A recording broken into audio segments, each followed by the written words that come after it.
it for Teresa.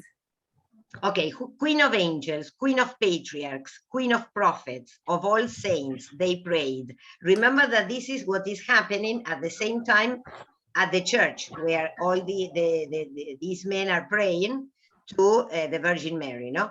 Queen of the Most Holy Rosary, and then Father Conroy handed the thurible to Canon O'Hanlon, and he put in the incense and sensed the Blessed Sacrament, and Sissy Caffrey caught the two twins, and she was itching to give them a ringing good clip on the ear. So you see how the two scenes are juxtaposed, what is happening in the church and what is happening on the shore of the river, no? Sorry, what page is this? 295. Okay. A good clip on the ear, but she didn't because she thought he might be watching. So Sissy is also aware of Mr. Bloom watching what they are doing, and so that's why she doesn't want to hit the boys, no? But she never made a bigger mistake in all her life, because Gertie could see without looking that he never took his eyes off of her. And then Canon O'Hanlon handed the thurible back to Father Conroy. You see, this happened. This is narrated as if they were together, but they are in two different sceneries, no? What the father of Father Conroy and Canon O'Hanlon are in the church, and the girls are outside. And knelt down looking up at the Blessed Sacrament, and the choir began to sing the Tantum Ergo, and she just swung her foot in and out in time as the music rose and fell to the Tantum Ergo Sacramentum. So why are these two scenes narrated in a parallel way? Because, well, we are going to see later, which is, I mean, a very terrible scene later. At the same time that the music of the church is, let's say, sounding, the girl moves her feet to show her her legs, because she lifts her legs and puts her legs down, yes, in order to show her legs to Mr. Bloom, who is sitting just across her. 3 and 11, she paid for those stockings in Sparrows of George Street on the Tuesday, not the Monday before Easter, and there wasn't a black on them. So she's proud because her stockings are new. And this is something we read last class. She says that was what he was looking at, transparent, and not at her insignificant ones that had neither shape nor form, the cheer of her, because he had eyes in his head to see the difference for himself. So Gertie is aware of Mr. Bloom looking at her legs. She knows that her stockings are transparent, so it is better for her because he can see her legs. And the unusual thing is that the two scenes are shown at the same time. And this is rather negative for the feelings of the time, yes, to compare or to contrast the music of the church and the movement of the thurible, no, because the priest moves the thurible to sense, no, para alargar el incienso. So he moves the thurible, and at the same time she moves her legs, no. So it's to show her legs to the man. I was thinking about this source that he managed. He compares two different things, like in a movie. Yes. It's very modern. Very modern. I imagine a movie where these two things happens at the same time in different screens, or in a screen that is parts. Yes, that is the idea, no? This is, as you say, very modern and with a lot of movement, no? I mean, you see the two things happening at the same time, and the connection between the two things is rather offensive for the Christians. if you Yes, think it's of it. the music of the church. The music of the church. No, this is not a scene where a woman is throwing her clothes at the music of a jazz piece. No, No, this is it's the music of the church. the music yes. of the church. Where are we? Tum is the Latin phrase, tantumer goza camen tum. Okay, yes. 3 and 11, she paid, no, I read that, the question of the stockings. Sissy came up along the strand. Yes. Sissy came up along the strand with the two twins and their ball with her hat anyhow on her to one side after her run, and she did look as thrilled tagging the two kids along with the flimsy blouse she bought only a fortnight before, like a rag on her back and a bit of her petticoat hanging like a caricature.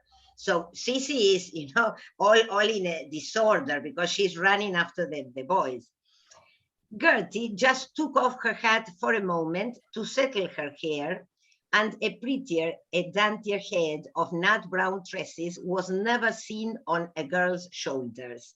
Remember that this is the way Gertie thinks of herself, no? She thinks that her hair is wonderful, and so she shows her hair, no? A radiant little vision. So this is this is funny because she thinks of herself, no? This is Gertie's voice. Oh, your voice is with a delay. Well, but I don't know because my Now it's okay. now it's okay. Your internet connection is unstable. Maybe mine. Okay. Yes, here it doesn't say anything, but you know, this is nobody knows. It's okay. So, I can change my connection, but okay, tell me if I have to repeat. A radiant little vision, in sooth, almost maddening in its sweetness. Look at the way in which she describes herself, no? You would have to travel many a long mile before you found a head of hair the like of that.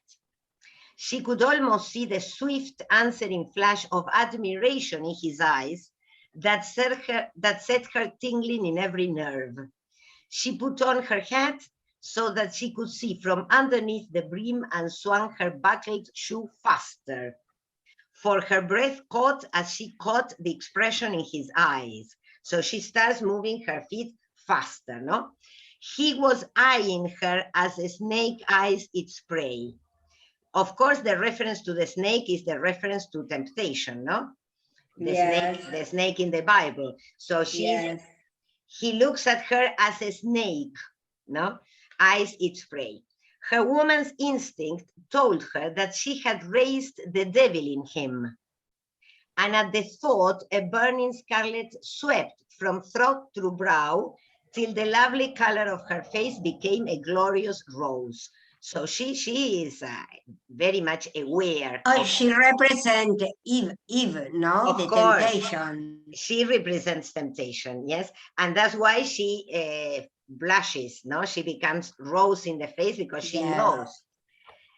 Eddie Boardman was noticing it too, because she was squinting at Gertie, half smiling, with her specs like an old maid, pretending to nurse the baby.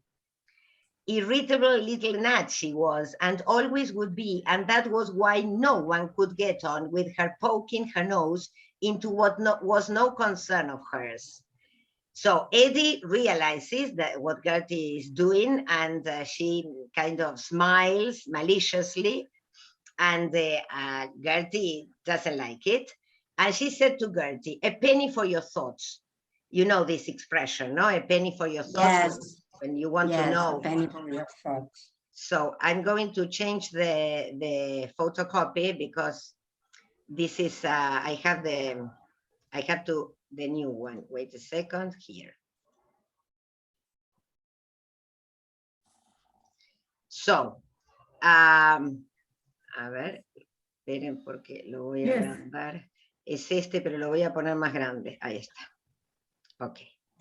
What? Replied Gertie with a smile reinforced by the whitest of teeth. I was only wondering, was it late? So of course she lies to Eddie, because she wished to goodness they take the snotty-nosed twins and their baby home to the mischief out of that, so that was why she just gave a gentle hint about its being late. And when Sissy came up, Eddie asked her the time, and Miss Sissy, as glib as you like, said it was past kissing time. So this is also funny, no? past kissing time, time to kiss again.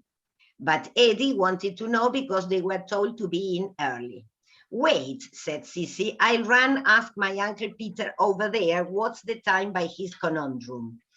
Uncle Peter is a normal name to refer to an old man, ¿no? Le voy a preguntar al viejo ahí. And of course they are talking about Mr. Bloom. So Sissy goes to Mr. Bloom to know the time, to ask the time. So over she went, and when he saw her coming, she could see him take his hand out of his pocket, getting nervous and beginning to play with its watch chain, looking up at the church. So Mr. Bloom was also in a rather naughty attitude because he was looking at the girl and his hand was in his pocket. That's why he was nervous when Sissy came over, yes? And starts looking at the church. Nature though he was, Gertie could see that he had enormous control over himself. One moment he had been there, fascinated by a loveliness that made him gaze. And the next moment, it was the quiet, grave-faced gentleman, self-control expressed in every line of his distinguished-looking figure. Sissy said to excuse her, he would mind he please telling her what was the right time. And Gertie could see him taking out his watch, listening to it and looking up and clearing his throat. And he said he was very sorry his watch was stopped. But he thought, no, it's like a joke. Es muy tremenda esta parte. But he thought it must be after 8 because the sun was set. His voice had a cultured ring in it, and though he spoke in measured accents, there was a suspicion of a quiver in the mellow tones, no? As if he was kind of trembling. Sissy said thanks and came back with her tongue out and said, Uncle said his waterworks were out of order. So, then they sang the second verse of the Tantum Ergo, and Canon O'Hanlon got up again and sensed the Blessed Sacrament and knelt down, and he told Father Conroy that one of the candles was just going to set fire to the flowers. And Father Conroy got up and settled it all right, and she could see the gentleman winding his watch. Wind es darle cuerda al reloj, no? Winding his watch and listening to the works, and she swung her leg more in and out in time. So she continues with the previous, let's say, provocation, no? Showing her legs. It was getting darker, but he could see, and he was looking all the time that he was winding the watch or whatever he was doing to it. And then he put it back and put his hands back into his pockets. She felt a kind of a sensation rushing all over her. And she knew by the feel of her scalp, yes, you know, the scalp is the back of your neck, no? And that's la nuca, sí. She knew by the feel of her scalp and that irritation against her stays that that thing must be coming on. That thing is menstruation. Because the last time too was when she clipped her hair on account of the moon. So the connection between the moon and menstruation is evident here, and it will reappear later, no? So she has this feeling in the, she had to tie up her hair because she felt hot in the scalp. His dark eyes fixed themselves on her again, drinking in every contour, literally worshipping at her shrine. So you know how she feels? She feels adored, like a goddess. No, because the word worship, no, is to adore, shrine is altar. So she feels that, I mean, that she is a goddess, no? If ever there was an undisguised admiration in a man's passionate gaze, it was there plain to be seen on that man's face. It is for you, Gertrude McDowell, and you know it. So you see how she imagines everything, no? The way in which he thinks about her. Eddie began to get ready to go, and it was high time for her, and Gertie noticed that that little hint she gave had the desired effect, because it was a long way along the strand to where there was the place to push up the pushcar, and Cece took off the twins' caps and tidied their hair to make herself attractive, of course. And Canon O'Hanlon stood up with his coat poking up at his neck, and Father Conroy handed him the card to read off, and he read out Panem de Coelho Prestitis, Ace. Again, the juxtaposition between the situation in the church and the girls in the outside in the bank of the river, no? Yeah, I wanted to check if these two planes, if these two scenes are separate. They Yes. are not connected directly. No, Okay. because Okay. the girls are on the bank of the river, where Mr. Yes. Bloom is also there. No, you know, he's there sitting on a chair, and the church is nearby. Yes, So, but there is no connection. no, there is no connection. But they don't see they don't see each other. What the girls can hear, and Mr. Bloom too, of course, they can hear the music coming from the church. The men singing, but there is no connection.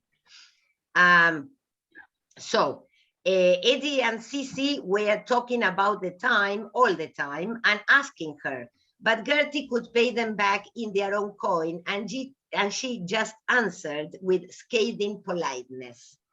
When Eddie asked her, was she heartbroken about her best boy throwing her over? So you see, the other two girls started bothering Gertie, asking her about the boyfriend, between inverted commas. Remember that boyfriend was only a younger boy that never paid attention to her, no?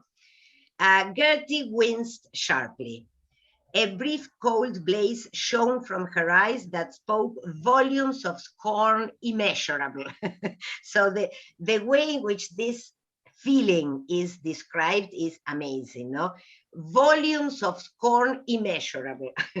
It looks like a phrase taken from Milton, no? I mean, this is not normal, the normal order in English. This is to give it emphasis. It hurt. Oh, yes. It cut deep because Eddie had her own quiet way of saying things like that. She knew would want, like the confounded little cat she was. No, como que Eddie was doing this on purpose, no, to bother Gertie, to make her suffer. Gertie's lips parted swiftly to frame the word, but she fought back the sob that rose to her throat. So she was about to cry, no? So slim, so flawless, so beautifully molded, it seemed an artist might have dreamed of. She had loved him better than he knew.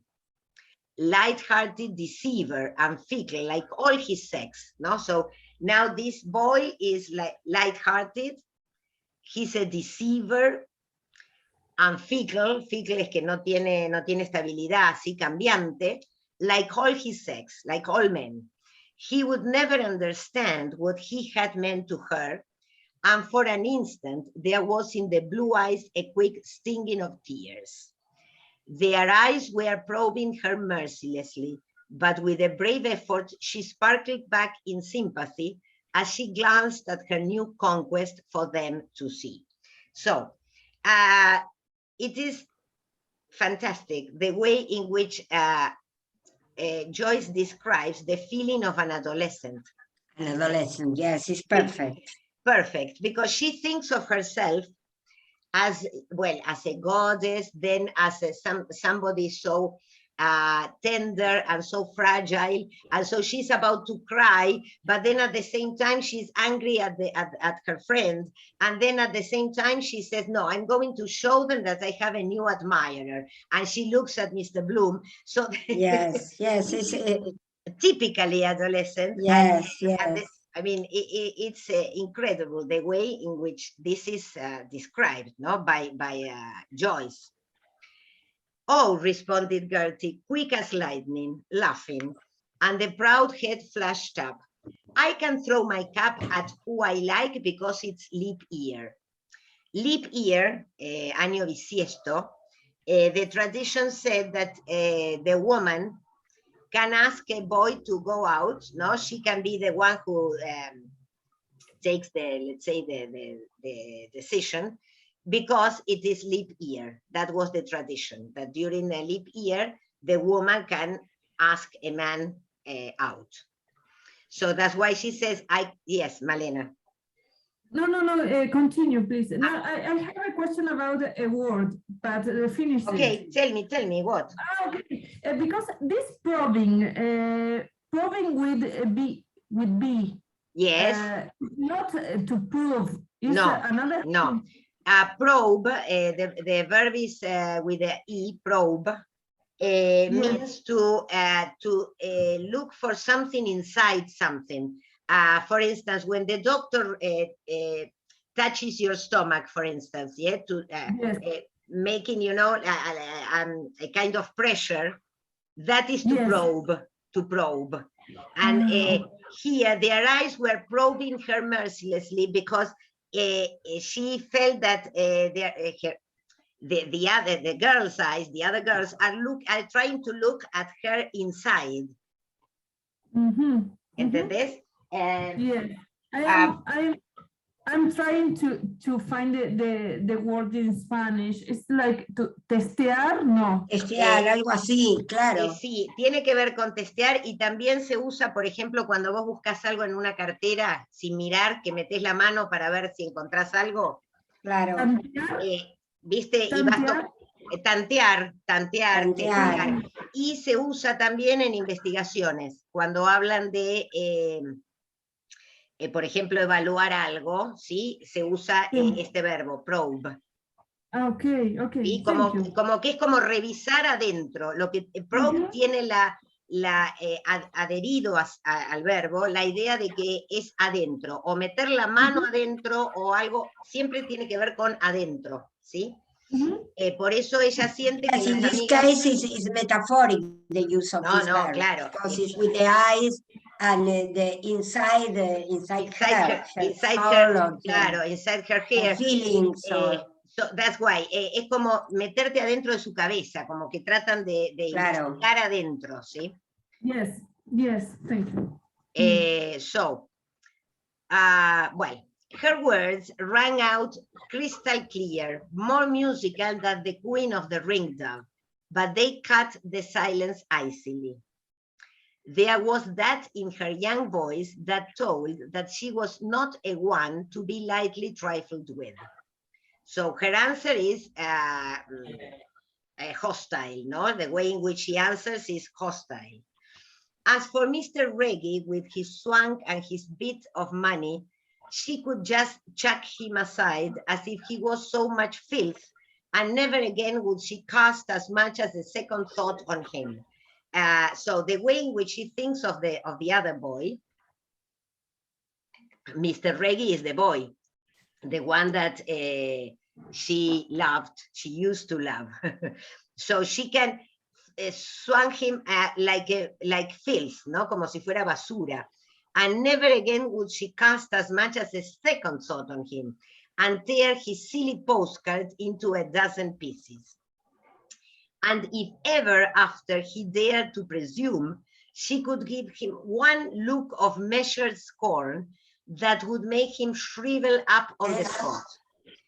Miss Pune, sorry? No, because you were. No, may I have 2 minutes to Yes, yes. reconnect it? Yes, of course, Okay. yes. Okay, okay. Thank But you. this is 9 minutes for this part. Maybe. Okay, okay. I can reconnect it during the break. Okay. Yes, it's So, better. well, so her feelings towards the boy who rejected her, well, poor boy, the boy didn't know practically, were the feelings of a woman who was very much offended and hurt, no? So she would make him feel that she scorns him, she detests him. And if ever, no, after he dared to presume, no, so she wants to make him suffer the scorn, la burla. Miss Puny little Eddie's countenance fell to no slight extent, and Gertie could see by her looking as black as thunder that she was simply in a towering rage, though she hid it. So she obtained the reaction she wanted from Eddie. Eddie is very angry. The little Kinnat, because that shaft had struck home for her petty jealousy, and they both knew that she was something aloof, apart, in another sphere, that she was not of them and never would be, and there was somebody else too that knew it and saw it. So they could put that in their pipe and smoke it. So they can smoke the pipe of the peace, no? The two girls, because now they are angry at each other. This is also very typically adolescent, no? They are angry at each other, but then now they know, and they can put that in their pipe and smoke it, in their pipe, sorry. So they can, pueden fumar la pipa de la paz ahora. Eddie straightened up baby Boardman to get ready to go, and Sissy tucked in the ball and the spades and buckets, and it was high time too, because the Sandman was on his way for Master Boardman Jr. The Sandman was on his way. This expression is the expression used to say that it is time to sleep for children, no? You tell the Sandman is on his way. Sí, está viniendo el sueño. And Sissy told him too that Billy Winks was coming and that baby was to go Dido, and baby looked just too ducky, laughing up out of his gleeful eyes. And Sissy poked him like that out of fun in his wee fat tummy, and baby, without as much as by your leave, sent up his compliments to all and sundry onto his brand new dribbling bib. So the children are tired, the baby is about to sleep, so they are getting ready to leave. Oh my, pardonly pie, protested Sis. He has his bib destroyed. The slight contretemps claimed her attention, but in two twos, she said that little matter to rights. Gertie stifled a smothered exclamation and gave a nervous cough, and Eddie asked what, and she was just going to tell her to catch it while it was flying, but she was ever ladylike in her deportment, so she simply passed it off with consummate tact by saying that that was the benediction, because just then the bell rang out from the steeple over the quiet seashore, because Canon O'Hanlon was up on the altar with the veil that Father Conroy put round his shoulders, giving the benediction with the Blessed Sacrament in his hands. So, at the same time that the baby is going to get his bib, el biberón, que va a tomar la mamadera, al mismo tiempo aparece the father on the altar, yes, to give the benediction with the Blessed Sacrament in his hands. So look at again, a very dangerous comparison between the Blessed Sacrament, ¿sí? La hostia, y el biberón del nene, ¿sí? Both things at the same time. How moving the scene there in the gathering twilight. The last glimpse of airing, the gathering twilight. This is very poetic, and at the same time, the last glimpse of Erin. Erin is Ireland. The touching chime of those evening bells. And at the same time, a bat, and here we have, pay attention to this bat, no? A bat flew forth from the ivied belfry through the dusk, hither, thither, with a tiny lost cry. And she could see far away the lights of the lighthouses. So picturesque, she would have loved to do with a box of paints, because it was easier than to make a man, and soon the lamplighter would be going his rounds past the Presbyterian Church grounds and along by shady Tritonville Avenue, where the couples walked, and lighting the lamp near her window, where Reggie Wiley used to turn his free will, like she read in that book, The Lamplighter. Why? So this is a sunset. The lights are coming down. The girl is thinking of the lamplighter. Yes, you know, the man who goes and turns on the lights. And she thinks of this, The Lamplighter, this book, this novel by Miss Cummins, whose heroine is Gertie. So this is not a coincidence, of course, because we are reading Joyce. Gertie is the character, the main character in this novel, The Lamplighter. And Gertie is our character too. Author of Mabel Vaughan and Other Tales. For Gertie had her dreams that no one knew of. The story of The Lamplighter, I think I sent you the story, I'm not sure. Story is the story of a girl who is an orphan, and she is adopted by a lamplighter. No, and that's why here she feels like the girl in the novel, no, like an orphan. Remember that her father is a drunkard and all that. So for Gertie, had her dreams that no one knew of. She loved to read poetry, and when she got a keepsake from Bertha Supple of that lovely confession album with the coral pink cover to write her thoughts, in she laid it in the drawer of her toilet table, which, though it did not err on the side of luxury, was scrupulously neat and clean. So, like many adolescents, she has a diary, and she wrote her secrets, no, in this album. Here it is an album with the coral pink cover. So typically adolescent too, no, to write, and then she keeps them. She keeps the copybook in her toilet. We have 1 minute left, so remember that we meet again in half an hour. That would be 4:45. Okay. Yes. So. Yes. Maybe you remember me the name in English of Ostia. No, bueno, the hostia, no, here the word used here is Yes, the blessed sacrament, blessed sacrament. Yes. But yo dije la hostia, pero es el sagrado sacramento, ¿no? Okay, okay. De la comunión. La comunión, claro. So, Gertie had her dreams that sorry. So she wrote her dreams in this album, in this copybook, and puts it in the drawer of her toilet table, which, though it did not err on the side of luxury, was scrupulously neat and clean.